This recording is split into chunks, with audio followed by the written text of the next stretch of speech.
Hello everybody, welcome to my channel. Today's video is about Power Rangers Beast Morphers. I got the three main characters on card for Power Rangers. I'll be unboxing and reviewing them. And I'm just gotta say I'm pretty excited about this line because this is the first year that Power Rangers is being produced under Hasbro. Hasbro last year bought Power Rangers. Well, they at first got the license to produce the toys, but then later on just bought the property outright. So now Hasbro owns Power Rangers, which is pretty cool because it adds on to their already huge universe of properties that I enjoy, such as Transformers, G.I. Joe, Mask, Visionaries, etc. And now Hasbro can add Power Rangers. Okay, here are the three figures in package, and let's start off with the Red Ranger here in his package. Very nice. Just normal carded figure. And you can see the other figures in the wave. So these are the two that I did not get. And then here we have the Blue Ranger here. On the back. And last but not least, the Yellow Ranger.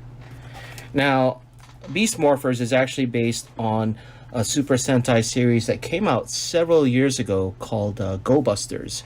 So I was actually surprised they brought this back because it's been probably 5 or 6 years ago since Go Busters aired.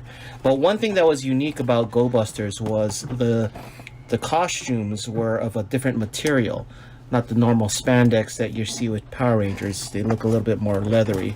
But anyway, it's actually really nice to see Hasbro bringing it back because it was one of the better, in my opinion, produced series in Japan with all the effects. But here's the thing that I've noticed with the current series. It seems like all the footage is new. So in the past, Power Rangers basically reused a lot of the Japanese footage and then kind of sandwiched in some new footage for the North American audience in between it and created stories out of them. But they pretty much mimicked what was going on with the Japan shows. But in this series, Beast Morphers, as far as I can tell, most of the scenes are all new, with exception of the large robot fight scenes. Those seem to be reused. But as far as the scenes where the characters are in costume, they seem to be all new.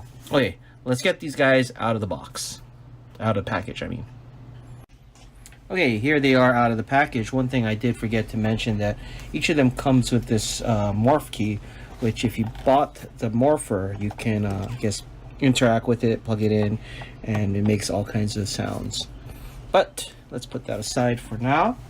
And there you are. So each of them comes with a weapon, a sword. Looks like all the swords are the same, but the guns are all different. And as I said earlier, it comes with their morphing key. So let's get the Red Ranger out here. Get some detail shots.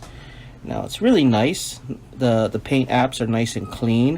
One thing I like on the weapon, it does have some paint on here.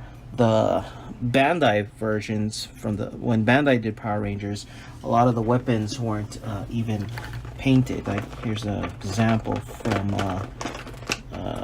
Dino Charge. They just look like this. So it seems like Bandai cut a lot of costs. This is from the Dino Charge. You notice they didn't paint the back. But let's look what Hasbro has done here. Hasbro has made some nice paint apps that go all the way around, which is very cool. The gun is painted. The nice little molding here, molding here, but very cool. Okay, let's take a look at the Blue Ranger. Some close-ups here. Pretty much the same thing in terms of the body. Actually, no, wait. Yeah, no, it is pretty much the same in terms of the body for the two, for the red and the blue, except the biggest difference is the head sculpt, which is a different helmet. but again, you have the nice paint details here on the weapons, and he does have a different kind of gun here. Has a little pegs, or little slots for pegs if you want to use a action figure stand with him. And here we go with the Yellow Ranger. Totally different body sculpt, obviously, but helmet is also different. A lot of nice detail in here.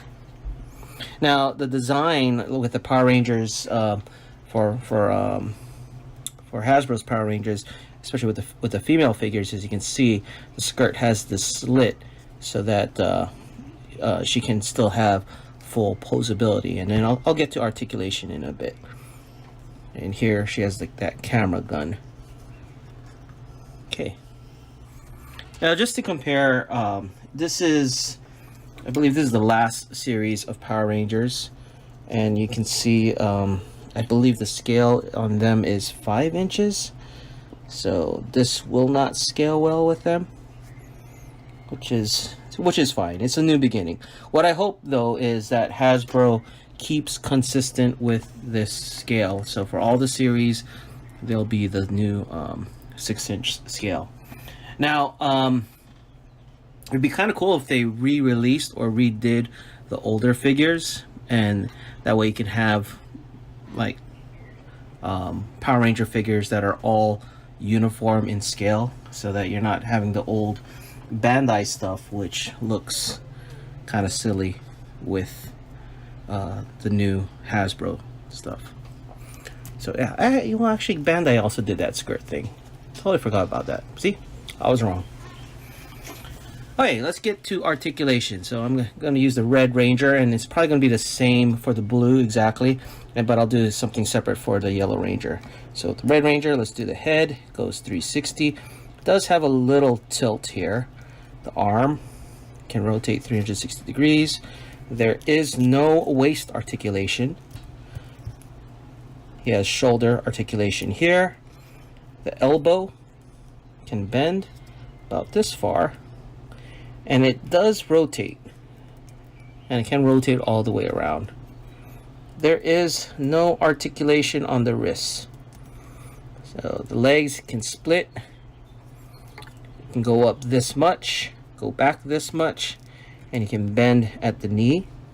There is no thigh rotation, and there is, well, I guess you can somewhat of rotation here, similar to the arm. And that is pretty much all the articulation on these figures. Now these are the basic figures at $9, $9.99 at retail. So I know they do have that Lightning collection, which is similar to the Marvel Legends line, which will have a lot more articulation. For the for the Yellow Ranger, same thing with the head. Rotate, it is more on a ball. You can rotate 360 here. The shoulder, the arm, of course the little swivel here. No wrist articulation, and of course no waist articulation. Because of the slits, she can do the splits. The leg can go up all the way, go back this far, and then the knee can bend here, and she can rotate a bit over here, I think all the way, but that's just awkward. And that is about it for articulation. So, you know, I've been looking forward to these figures for a while, especially looking forward to Hasbro and seeing what they can do with Power Rangers. I'm actually even looking forward to their Megazords, because the Megazords of the past were really simplistic, and with what Hasbro can bring to the table, with what they already do with Transformers, I'm hoping we can see some of that in the upcoming Megazords for this line, and hopefully they redo some of the old original ones as well.